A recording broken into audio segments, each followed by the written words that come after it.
मंडळी नमस्कार. काल दिनांक 11 जुलै 2022ला आपण तणनाशक, त्यांचा वापर आणि कापूस सोयाबीनमध्ये शिफारसीत तणनाशक याबद्दल सर्व सविस्तर माहितीचा लाईव्ह आपण काल घेतला आहे. सोयाबीन आणि कापसामध्ये कोणते तण असतात, कोणत्या प्रकारचे तण आहेत, कोणते तणनाशक वापरायचे, त्याचं एकरी प्रमाण किती, कधी वापरायचं, कसं वापरायचं, ह्या सगळ्या गोष्टी आपण काल सविस्तर पाहिल्या आहे. आणि सोबतच 11 तारखेच्या म्हणजे सोमवारच्या लाईव्हमध्ये आपण सोयाबीन पिवळं पडण्याचे कारणं, विविध कारणं, जवळपास 8-9 कारणं मी तुम्हाला सांगितले आहेत, वेगवेगळे कारणं, आणि त्याच्यावर उपायसुद्धा सांगितले आहेत. तो लाईव्ह बराच जास्त वेळ चालल्यामुळं आपण प्रश्न उत्तर घेऊ शकलो नाही. त्यामुळं आजच्या व्हिडिओमध्ये, या आज 12 जुलैच्या व्हिडिओमध्ये आपण जे प्रश्न उत्तरं राहिले आहेत अनुत्तरित, ते प्रश्न उत्तरं घेणार आहोत. मात्र जे तणनाशकाबद्दलची माहिती मी दिली आहे किंवा सोयाबीन पिवळ्या पडण्याचे जे कारणं दिले आहेत ते मी परत ते प्रश्न घेणार नाही, कारण 11 तारखेच्या लाईव्हमध्ये त्याबद्दल सविस्तर सगळं सांगितलं आहे. त्यामुळं परत तीच माहिती, ती एकतर जास्त वेळही लागतो शेतकऱ्यांना, नवीन शेतकऱ्यांना पाहायलासुद्धा ते कंटाळवाणं होतं. तर तणनाशकाचं आणि सोयाबीन पिवळं पडल्याचे जे प्रश्न आहेत, जे मी माहिती सांगितली ते न घेता इतर जे प्रश्न आहेत ते आपण आता घेऊया. अजून एक मला गोष्ट सांगायची आहे. आज म्हणजे 12 जुलैला आज संध्याकाळी 7 वाजता एक महत्त्वाचं लाईव्ह आपण आयोजित केलं आहे. त्या लाईव्हचा विषय आहे मित्रकिडी, त्यांची ओळख आणि त्यांचे फायदे. मित्रकिडी जे असतात, पिकावर शत्रुकीड आणि मित्रकीड अशा 2 प्रकारच्या किडी असतात. आणि बऱ्याच शेतकऱ्यांना शत्रुकीड कोणती, मित्रकीड कोणती त्याची ओळख नसते. त्यामुळं मित्रकीड जरी असेल तरी ते फवारून त्याला नष्ट करतात. त्यासाठी मित्रकिडींची ओळख, कोणती मित्रकीड आहे, ती कोणत्या शत्रुकिडीला खाते, त्याचे व्हिडिओ, फोटो, हे सविस्तर माहिती आज संध्याकाळी 7 वाजता आपले श्री चित्रकार सर हे घेणार आहेत. तर मी सर्वांना विनंती करतो ते लाईव्ह अवश्य पहा. त्यामुळं आपल्याला मित्रकीड कोणती आणि शत्रुकीड कोणती याच्याबद्दल माहिती समजेल. आता प्रश्नोत्तराला सुरुवात करूया आपण. धुऱ्यावरील गाजर गवताला काहीतरी रामबाण उपाय सांगा. आता तसा रामबाण उपाय म्हणजे तुम्ही ग्लायफोसेट जरी वापरलं पूर्ण धुऱ्यावर, पण फक्त गाजर गवत नाही, जे हिरवं असेल ते सगळं जळेल. मग धुरा एकदम क्लिअर होऊन जाईल, तिथं जनावराला चारायला सुद्धा दुसरं गवत राहणार नाही. आणि तसं ते न जळता जर तुम्हाला गाजर गवत नियंत्रित करायचं असेल तर फुलं लागण्यापूर्वी गाजर गवत उपटत राहावं लागेल. त्याला 2 वर्ष जर उपटलं तुम्ही, 2-3 वर्ष जर कंट्रोल केलं तर नंतर त्याचं प्रमाण कमी होईल. तणनाशक एकरी 200 लिटर पाणी फवारण्यासाठी नोझल कोणते वापरावे, टेलिग्रामवर फोटो टाका. तर आपलं जे टेलिग्राम चॅनल आहे यूट्यूब आपल्या व्हाईट गोल्ड ट्रस्टचं, त्याच्यावर सगळे नोझलचे फोटो आपण टाकलेत. त्या नोझलला म्हणतात फ्लड फॅन किंवा फ्लड जेट नोझल, कट नोझलसुद्धा काही शेतकरी म्हणतात त्याला. सोयाबीनला सकाळी 10 ते 11:30 या वेळेत तणनाशक मारले आणि दुपारी 3 वाजता खूप पाऊस आला, तणनाशकाचा रिझल्ट येईल का? येईल. बघा, कोणतंही तणनाशक फवारल्यानंतर साधारणतः 2-3 तास जर वेळ गेला आणि नंतर पाऊस आला तर त्याला रिझल्ट मिळतात. त्याची काही चिंता करायची गरज नाही, ते काही वाहून जात नाही. 2 तास तरी त्याचे फवारल्यानंतर 2 तास उघाड मिळाली पाहिजे. रेजसोबत पांडा सुपर पहिल्या फवारणीमध्ये चालेल का? सोयाबीनवर हिरवी अळी दिसत आहे. रेजसोबत पांडा सुपरही चालेल, पण हिरवी अळी जी पहिल्या दुसऱ्या स्टेजमधली छोटी अळी आहे ती रेजनंच कंट्रोल होईल. जर मोठी अळी असेल आणि जास्त प्रमाणात असेल तर पांडा सुपरसोबत घेऊ शकता किंवा इमान घेऊ शकता. सोयाबीन 1 महिन्याचं झालं मात्र सोयाबीन झाड मरत आहे, ते उपटलं असता बुडाला पांढरी मूळ नाही, बूड पूर्णपणे सुकून गेलं आहे, पानं पिवळी आहे. जो गॅप पडला होता त्या गॅपमध्ये आपण पेरणी केली, मुळं झाली कोरड्यात, त्यामुळं तसं होतं आहे. आता जर पाऊस पडला असेल तर त्याला जर ड्रेंचिंग करू शकले तुम्ही, पांढरी मुळं नाही, ड्रेंचिंग जर केलं तुम्ही, किंवा 1 बॅग सुपर फॉस्फेट घ्या, 1 बॅग 10 किलो आपलं रायझर घ्या, त्या रायझरमध्ये पी बूस्ट आणि केलिप्ट 1-1 किलो टाका आणि त्या रायझरमध्ये ते रायझर सुपर फॉस्फेटमध्ये टाका आणि ते फेकून द्या. ड्रेंचिंग करणं शक्य नाही सोयाबीनमध्ये, ते फेकून द्या, त्यानं तुमचं कंट्रोल होईल. रेज पांडा सुपर टॉपअप 19-19 पहिल्या फवारणीसोबत सोयाबीनला चालेल का? चालेल. इमेज हायपर क्युझेलॉफ ऑफ इथाईल 5% सोबत क्लोरोपायरिफॉस चालणार का आणि डोस किती घ्यायचा? बघा, आपण जे सोयाबीनला रेज वापरा असं सांगतोय तणनाशकासोबत कुठल्याही, किंवा तणनाशक फवारलं असेल आधी तर नंतर 15 दिवसाच्या दरम्यान 15 दिवस होऊन गेले तर 20 दिवसाला 25 दिवसापर्यंत कधी रेज आपण वापरा हे जे सांगतोय, याचं कारण रेजमध्ये तुमचं थायमिथॉक्झॉन आणि लांबडा सायलोथ्रिन असे 2 घटक आहे, आणि दोन्ही घटक हे खोडमाशीला आत जाऊन कंट्रोल करण्यासाठी चांगलं काम करतात. त्यामुळे इतर कीटकनाशकं याच्यामध्ये फक्त याच्यासारखं काम करणारं इंडॉक्सिकार्ब जे आहे आपलं झेनॉप ते आहे, बाकी क्लोरो वगैरे आत जाऊन त्या आळीला मारत नाही. त्यामुळं आपण रेजची शिफारस आग्रहानं का करतो? कारण ते आत घुसून मारते, आणि त्यानंतर मारणारं दुसरं आहे झेनॉप. युरिया खोलीमध्ये ठेवला होता, सादळला आहे तर कामात पडेल का? त्याला फोडून घ्या, चालेल. तणनाशकामध्ये स्टिकर वापरावे की नाही?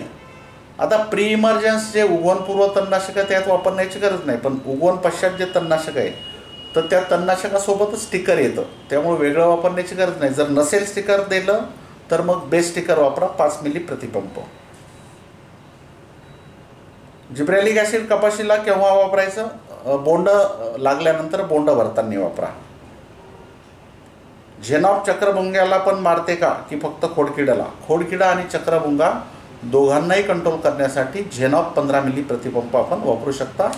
सोबतच उंटअळी, पानं खाणारी अळी आणि शेंगा पोखरणारी अळीसुद्धा, फक्त स्पोडोप्टेरा लिटोरा जी असते लष्करी अळी ती यानं झेनॉपनं कमी कंट्रोल होते, बाकी सगळ्या अळ्या कंट्रोल होतात. खोडमाशी कंट्रोल होते आणि चक्रभुंगासुद्धा कंट्रोल होतो.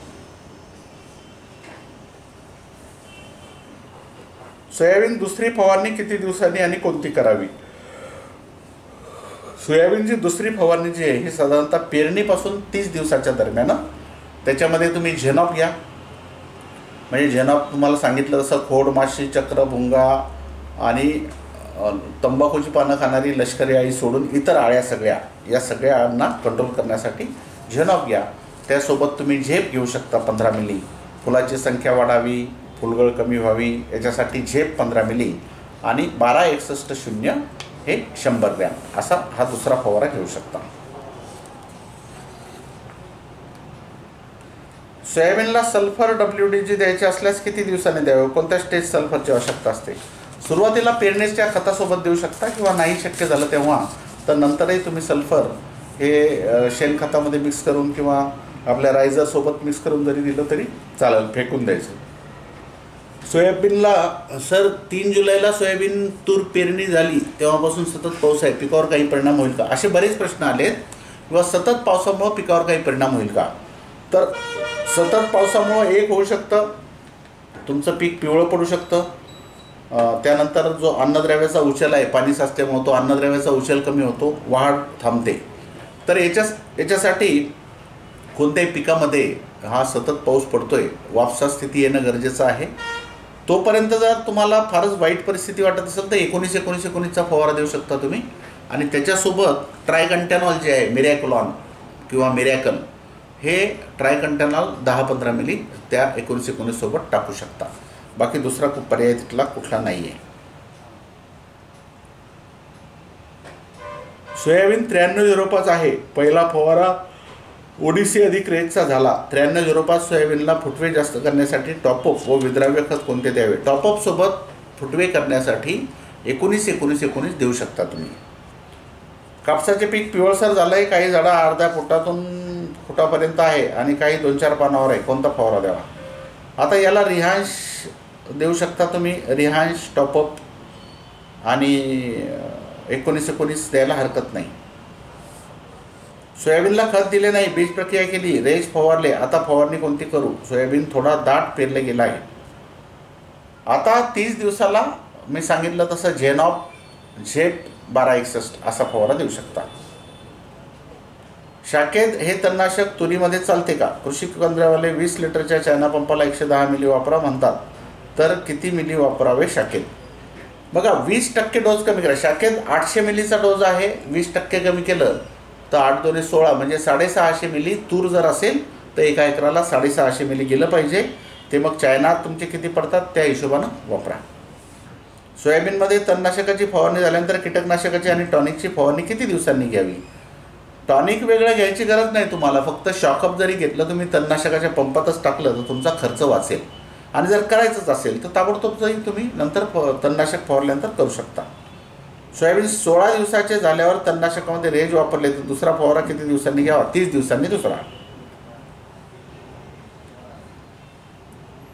पी बूस्ट केलिपचा रिझल्ट किती दिवसात मिळतो? पी बूस्ट आणि केलिप जे जीवाणू आहेत ते त्याचं काम चालू करतात जमिनीत ओलावा असला तर, आणि रिझल्ट तुम्हाला दिसायला हळूहळू दिसतात. सोयाबीन 15 दिवसाचे आहे, तणनाशक 19 व 19 दोन्ही मिळून फवारले तर चालेल का? 19 टाकायची गरज नाही तणनाशकासोबत. तुम्हाला जर तणनाशक आधी फवारलं असेल तर मग 19 फवारा. सोयाबीन पेरणी करतेवेळी स्ट्रॉंग आर्म हे तणनाशक फवारणी केली आहे, परत सोयाबीन तणनाशक फवारणी केली तर चालेल का? 20-22 दिवसांनी नका करू. मी कालसुद्धा सांगितलं, एकदा जर फवारणी केली असेल सोयाबीनवर तणनाशकाची तर पुन्हा तणनाशक फवारू नका. कपाशी पीक 4 पहिली टोपणी 11ला खाडे भरले, पीक तिळसूड पडले, 15-20 तारखेला रिफ्रेश घेतले तर चालेल का? चालेल. औषधी पाण्यात वेगवेगळ्या मिक्स केलेल्या किती दिवस चांगली राहते? पाऊस चालू आहे. बघा, एकतर मी सर्व शेतकऱ्यांना विनंती करेल की सध्या पावसाचं वातावरण आहे, एकदम 100 लिटर 200 लिटरमध्ये किंवा 5 पंपाचं 10 पंपाचं औषध तयार करून ठेवू नका. प्रत्येक पंपाला लागणारं प्रमाण हे त्या अर्धा पंप भरा, त्यात औषध टाका आणि नंतर अर्धा पंप भरा.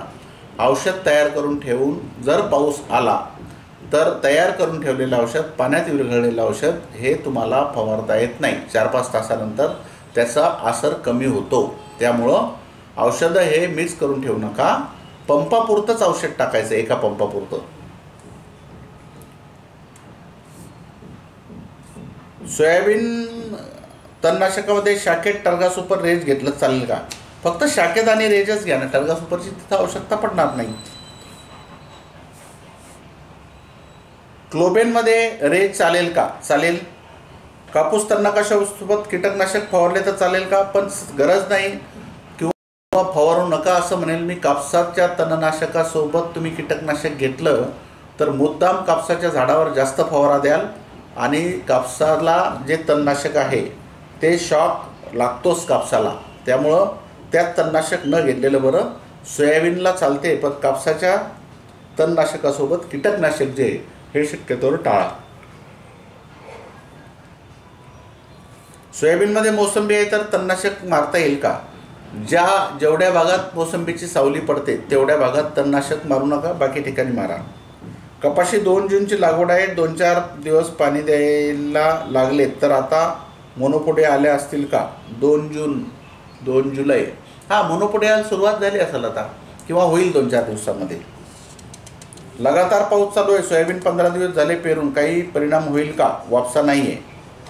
काही नाही, जास्त फरक पडणार नाही. पाणी साचून जर राहिलं तर वाढ थांबेल थोडीशी. नंतर तुम्हाला सांगितलं 19 फवारा किंवा रिफ्रेश आणि 19 फवारा, ते किंवा ट्रायकंटॅनॉल आणि 19 फवारा, ते दुरुस्त होऊन जाईल. तूर व्हाईट गोल्ड पॅटर्ननं लागवड केली आहे, थोडी पतली आहे. विरळणी करताना अंतर किती ठेवू? 2 झाडात अंतर 1 फूट ठेवायचं साधारणतः. 1 होईल, कुठं 1.25 होईल, कुठं पाऊण होईल, कुठं 1.5 फूट होईल, जास्तीत जास्त 2 फूट. आता तूर लागवड करावी का? बिलकुल करू शकता तुम्ही. तूर लागवड ही 15 ऑगस्टपर्यंतही केली तर तूर येते, त्याच्याबद्दल काही शंका नाही.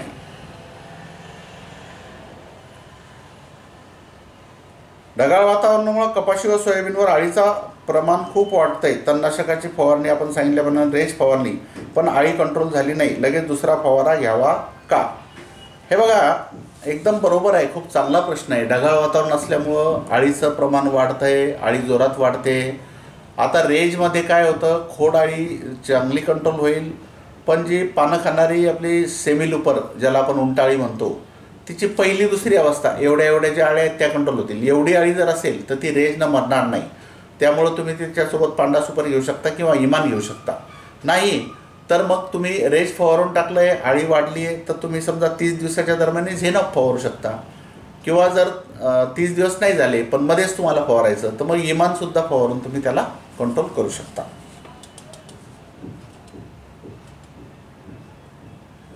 9305 पातळ झालंय फुटवे करण्यासाठी टॉपअप फवारा तुम्ही 19-19-19 आणि टॉपअप. जे जे सोयाबीन पतले झालेत असं वाटतं तुम्हाला तिथे टॉपअप किंवा रिफ्रेश अधिक 19-19 40 ते 50 मिली टॉपअप किंवा रिफ्रेश आणि 19-19 100 ग्रॅम असं फवारा.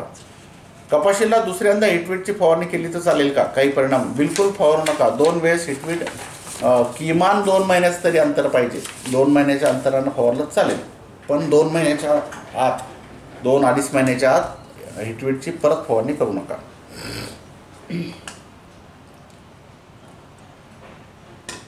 माझ्या शेतात रुंद पानाचा केण्याला तणनाशक नाही आहे कोणतंच.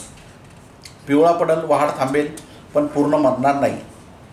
कापूस लाल पडत आहे, पाणी जास्त झालं आहे, काय करावं? 19-19 आणि ट्रायकंटेनॉल मिरॅक्युलॉनचा फवारा द्या किंवा 19-19 आणि रिफ्रेश द्या.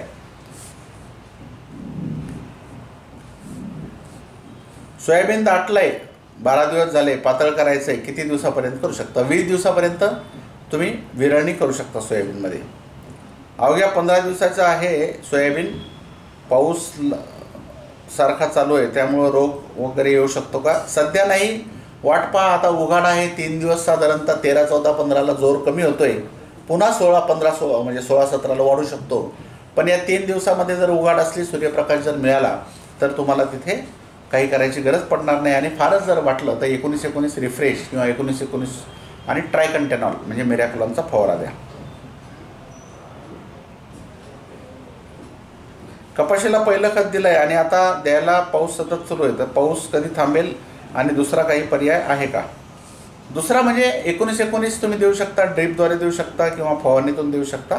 ते ताबडतोब उपलब्ध होतं. वॉटर सोल्युबल फर्टिलायझर जे आहे, विद्राव्य खतं, ते ताबडतोब पिकाला उपलब्ध होतात. युरिया आणि सल्फाबोज देणं शक्य नाही, नॅनो युरियाची फवारणी केली तर चालेल का? बिलकुल चालते. युरिया द्यायला तुम्हाला वेळ लागत असेल, उशीर होत असेल तर नॅनो युरियाची फवारणी करू शकता तुम्ही. पराठीला पहिला डोस झाला नाही, पाऊस खूप चालू आहे, काय करावं? तर पहिला आणि दुसरा एकत्रच द्या. मग आता जर उशीर झाला असेल तर पहिला आणि दुसरा एकत्र करून देऊन द्या. 3344 कमी पडल्यामुळं आता 9305 लावू का घरचं 335 लावू? 3344 ही थोडीशी 335 लवकर येणारी जाते आणि आता तुम्हाला उशीर झाला आहे तर मग तुम्हाला लावायचं तर 9305च लावलेलं बरं राहील. तिथे गाजर गवताला पूर्ण खाऊन नष्ट करणारे मेक्सिकन भुंगे कुठे मिळतात? विद्यापीठामध्ये विचारावं लागेल तुम्हाला. अकोला विद्यापीठ आहे, परभणी आहे, राहुरी आहे, तिथे विचारा. सोयाबीनला पेरून 23 दिवस झाले तर एकदा रेश फवारून झाले आहे, तर आता पहिली फवारणी किती दिवसानं करावी आणि कोणती करावी? साधारणतः 30 दिवस, पेरणीनंतर 30 दिवसाच्या दरम्यान दुसरी फवारणी, त्याच्यामध्ये झेनॉप, झेप आणि 1261 असं फवारा. तुरीची लागवड केली चालते का? मी सांगितलं चालते, काही अडचण नाही.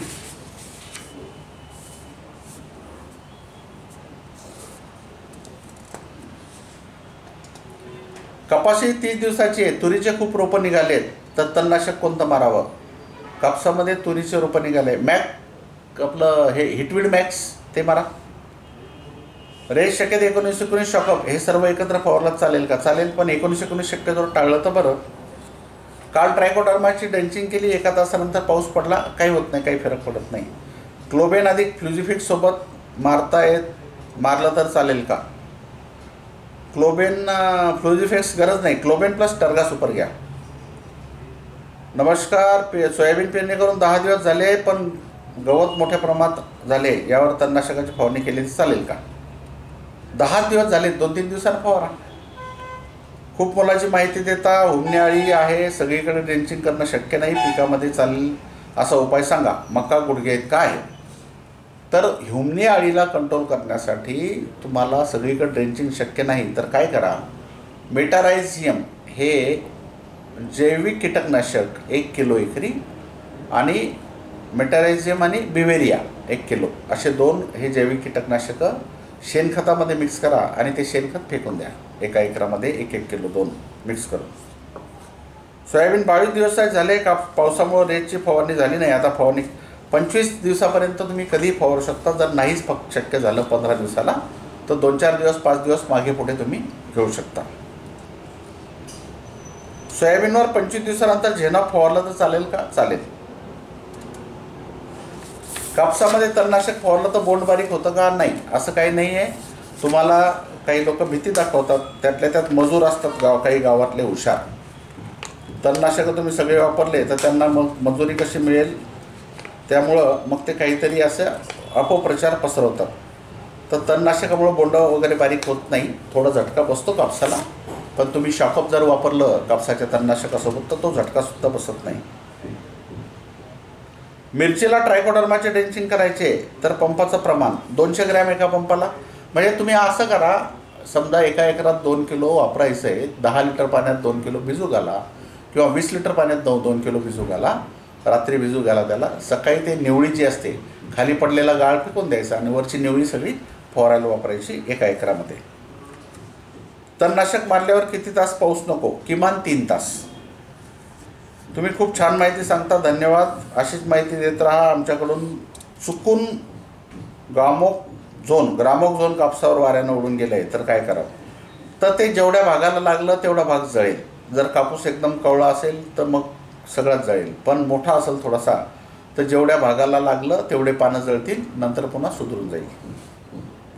राऊंडअपच्या जागी कापासमध्ये टॉप ग्रामा पॅराक्वाट डायक्लोराइड घेतलं चालेल. कापसावर न पडता तण छोटं असलं तर ग्रामोक झोन म्हणजे पॅराक्वाट डायक्लोराइड तुम्ही कापसाच्या मध्ये तणावर फवारू शकता, पण कापसाच्या पानावर उडायला नको आणि तण छोटं असलं पाहिजे.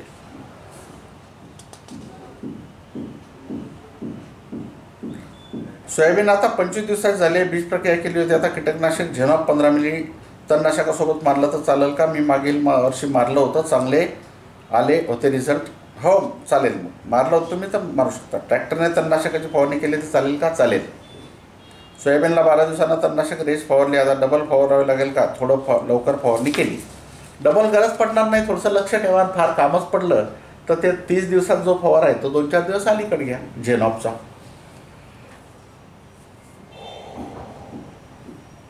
तणनाशक म्हणून 8 दिवस झाले तरी कीटकनाशक कधी मारावे? लवकरात लवकर मारा. पाण्याला खूप वाईट परिस्थिती आहे नागपूरमध्ये. सोयाबीन तूर खूप लहान आहे, नियोजन कसे करावे? बघा, जर फार चिपाड जमीन असेल तर एकरी 1 बॅग सुपर फॉस्फेट, त्यात 1 किलो सल्फर WDG टाका आणि फेकून द्या. थोडंसं मध्यम असेल तर 5 किलो रायझर घ्या, त्याच्यात 2 किलो सल्फर WDG टाका आणि एका एकरात फेकून द्या. त्यानं वापसा लवकर येईल आणि अपटेकसुद्धा चांगला होईल. आणि जास्त खराब परिस्थिती नसेल तर फक्त 19-19 जरी फवारलं तुम्ही तरी चालेल सगळ्या पिकांवर. ODC तणनाशकासोबत रेज 19-19 चालेल का? शक्यतो 19-19-19 टाळा. रेज आणि ODC चालेल. उडीद पिकात कोणते तणनाशक वापरावे?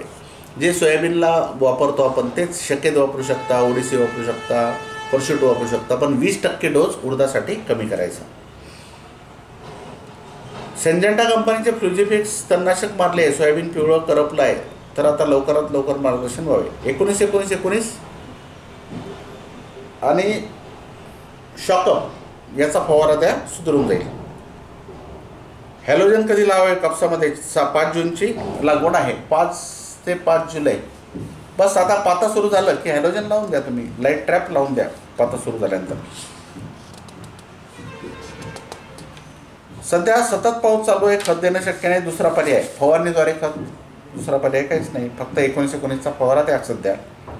तूर शेंडे छाटणी 25वा दिवस कोणता ठरवायचा? पेरणीचा की निघालेला दिवस? पेरणीचा. कोणताही जेव्हा मी सांगतो इतक्या दिवसानं हे करा, तितक्या दिवसानं ते करा, तर ते लागवडीचा किंवा पेरणीचा दिवस पहिला असं पकडायचं, निघाल्याचा नाही.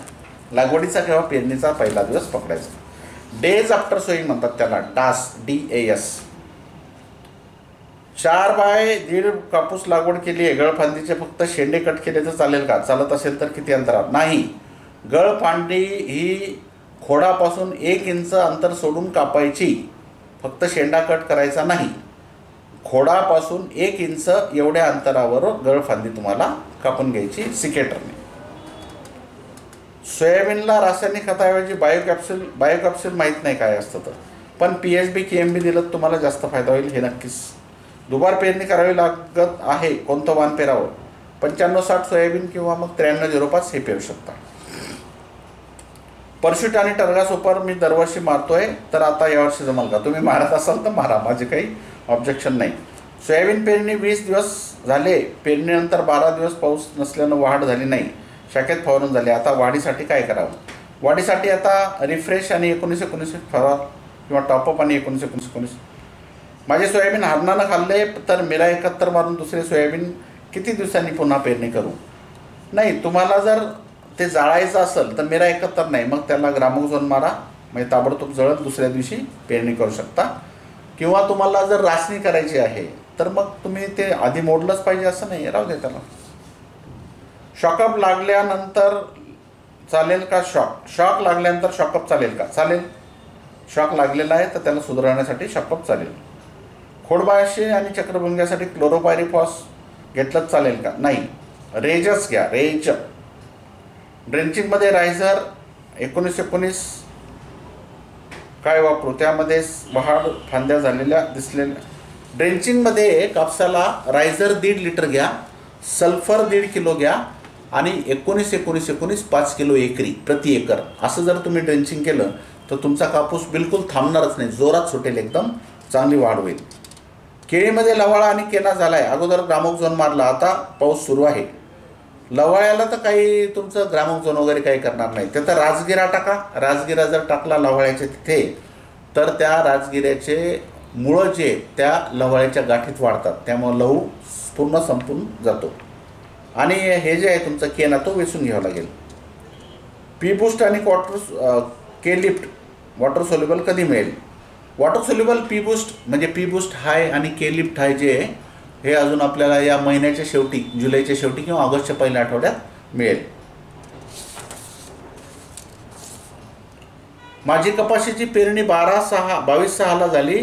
ड्रेंचिंगमध्ये रायझर अधिक काय वापरू? वाढीसाठी काय वापरायला पाहिजे? कापसाला ड्रेंचिंगसाठी एकरी 1.5 ते 2 लिटर रायझर, एकरी 1.5 ते 2 kilo sulphur WDG, sulpha boost किंवा चांगलं सल्फर या कोणतंही, आणि 5 किलो 19-19-19 चांगल्या कंपनीचं असं ड्रेंचिंगला जर तुम्ही वापरलं तर त्याचा खूप चांगला फायदा तुम्हाला दिसेल. आता जास्त पावसात सुद्धा तो सुधरेल, पाण्याचा ताण नंतर पडला तरी त्याचं मुळं कार्यक्षम होतील आणि खूप चांगला फायदा होईल. आपल्या मार्गदर्शनामुळे शेती करणं सोपं झालं आहे. आपण औषध व खताविषयी माहिती दिल्याने शेतकऱ्यांची दुकानदाराकडून होणारी फसवणूक व विनाकारण खर्च यापासून शेतकऱ्यांची सुटका झाली आहे. ओके, धन्यवाद. रेज मिळत नाही, त्या जागी रिहांश वापरू शकतो का? नको, रिहांश नाही. रेज पहा, थोडंसंच नाहीच मिळालं तर मग तुम्ही आलिका सिंजेंटा कंपनीचं घेऊ शकता. समोर डिजिटल बोर्ड पाहून आम्हा शेतकऱ्याला आता ऑनलाईन क्लासमध्ये बसल्यासारखं वाटतं आहे.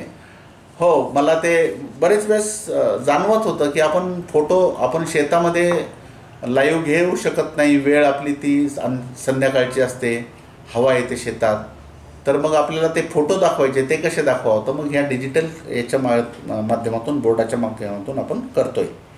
नॅनो युरियाचा वापर फवारणीतून करावा का ड्रेंचिंगमधून? नॅनो युरियाचा वापर हा फवारणीतून करावा, ड्रेंचिंगमधून नाही. तर मंडळी, हे सगळे प्रश्न आणि त्याचे उत्तरं, याच्या व्यतिरिक्तही काही प्रश्न तुमचे राहिले असतील, अनुत्तरित राहिले असतील तर कमेंट बॉक्समध्ये जाऊन तुम्ही प्रश्न विचारू शकता. पण बहुतांश सगळी माहिती मी दिली आहे. कालचं म्हणजे 11 जुलैच्या लाईव्हमध्ये तर इत्थंभूत माहिती दिली. परत हे व्हिडिओ जे आहे फक्त छोटे छोटे व्हिडिओ करून कापूस व सोयाबीनच्या तणनाशक हा एक विषय आणि सोयाबीन पिवळं पडण्याची कारणं असे 2 विषयाचे व्हिडिओसुद्धा अपलोड होतील. आणि आज दिनांक 12 जुलैला संध्याकाळी 7 वाजता लाईव्ह जे आहे त्याच्यामध्ये मित्रकिडी, त्यांची ओळख आणि फायदे हे सुद्धा आपण पाहणार आहे. तर धन्यवाद.